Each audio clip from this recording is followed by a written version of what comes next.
Look closely the next time you're stopped at a red light. That brand new truck next to you, the one with the massive wheels, the premium interior, the price tag north of 60,000. There's a very real chance the person driving it can't afford groceries without checking their bank balance first. That's not an insult. That's the system working exactly as designed.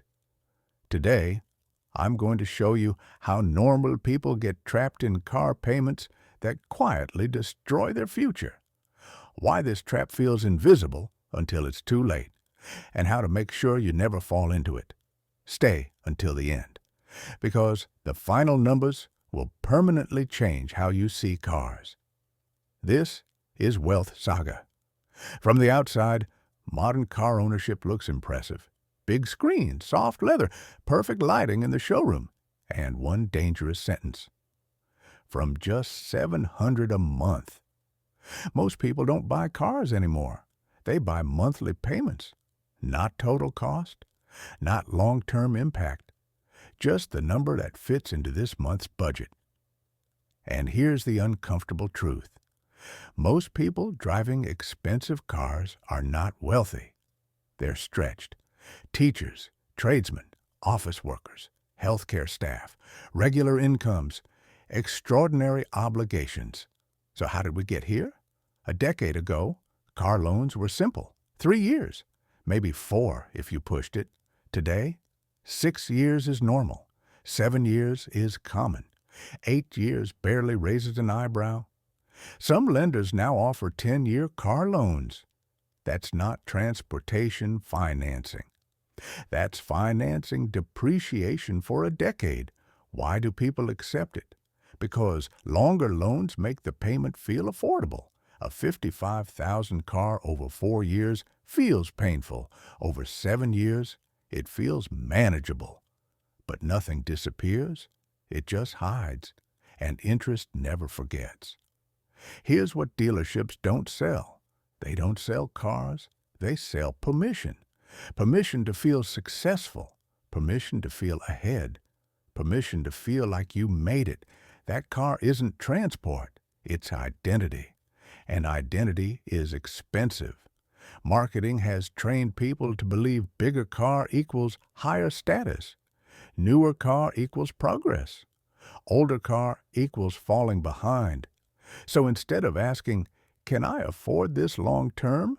People ask, can I make the monthly payment? That single shift destroys more wealth than almost any other consumer decision.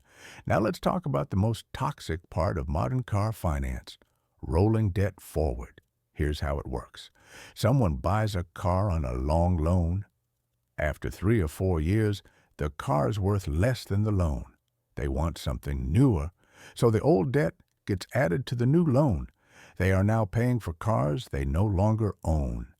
This cycle repeats. Loan balance grows. Vehicle value shrinks. Freedom disappears. Dealers love this, because once you're trapped, you're not a customer anymore. You're inventory. The scariest part? These payments no longer shock anyone. $900 a month? Normal? $1,200 a month? Well, cars are expensive now. But imagine saying this instead. I spend $1,200 a month on clothes.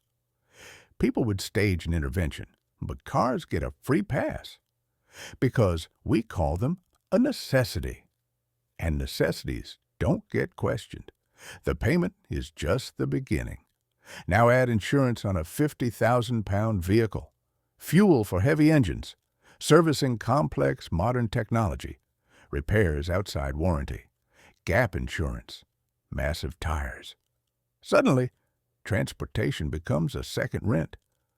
Most people don't realize this until cash flow collapses. And when it does, they don't sell the car.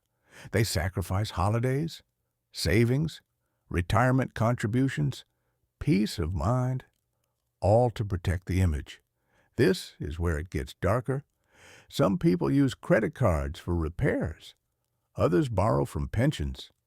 Some take personal loans for deposits. Others even leverage home equity. They're funding depreciation with their future wealth.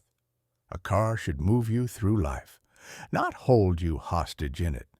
Let's do the math most people avoid. A $55,000 car, 7-year loan, average interest, over 7 years, payments alone around $67,000, insurance over $20,000, fuel nearly $30,000, maintenance and repairs at least $15,000, total over $130,000, and value of the car, if you're lucky, $10,000 to $15,000. That's not ownership. That's wealth destruction with heated seats. Now imagine something different.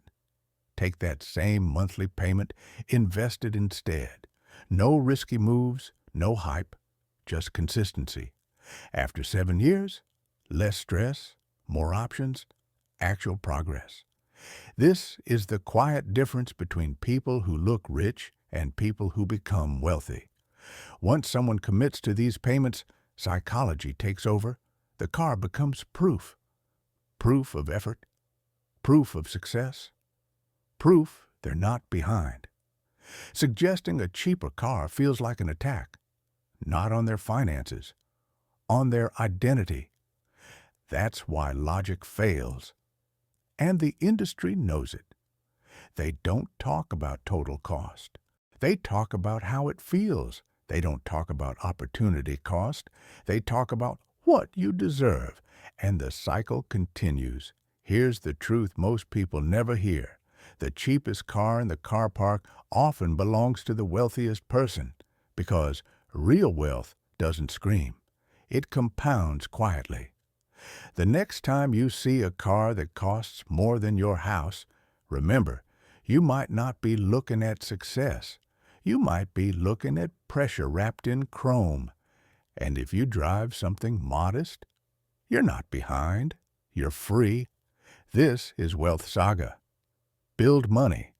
Build mindset.